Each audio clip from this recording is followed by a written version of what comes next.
বিশ্বকাপ ফুটবল বিশ্বজুড়ে মত্ত ক্রীড়াপ্রেমীরা। বাংলাদেশেও বইছে সেই উন্মাদনায় ঝোড়ো হাওয়া। পছন্দের দলকে সমর্থন জানাতে বিভিন্ন পন্থা অবলম্বন করছেন ভক্তরা।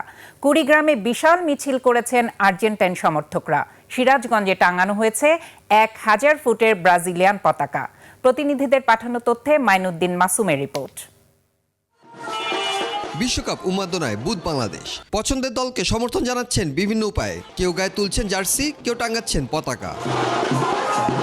কুড়িগ্রামের রাজারহাটে বিশ্বকাপ ফুটবলকে ঘিরে আর্জেন্টিনা সমর্থকদের আনন্দ র্যালিতে শতাধিক সমর্থক আর্জেন্টিনা জার্সি ও জাতীয় পতাকা নিয়ে রাজারহাট বাজারে সমবেত হন। পরে শোভাযাত্রা বাজারের প্রধান সড়ক প্রদক্ষিণ করে। র্যালিতে অংশ নেওয়া সমর্থকরা প্রিয় দল আর্জেন্টিনার পক্ষে বিভিন্ন স্লোগান দেন এবং বিশ্বকাপে দলের সাফল্য কামনা করেন।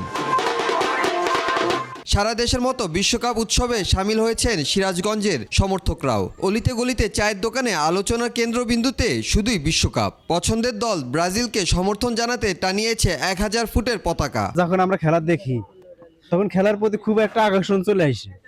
মানুষ এই খেলার সাপোর্টার যারা করে তারা অন্য দলকে সমর্থন করতে চায় না।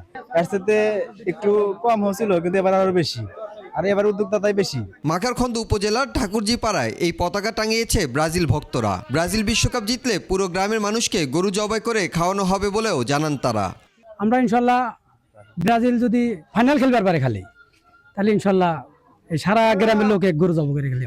যদি ফাইনালে যায় সেক্ষেত্রে গরু জবাই করা হবে এবং একটা কনসার্টের আয়োজন করা হবে। শিল্পী আসিফ আকবর উনি আসার কথা। দেশ বিদেশের ফুটবল ভক্তদের অপেক্ষার পর শেষ হচ্ছে কাল। 4 বছর পর মাঠে গড়াচ্ছে বহুল কাঙ্ক্ষিত বিশ্বকাপ। মাইনুদ্দিন মাসুম, 21 টেলিভিশন।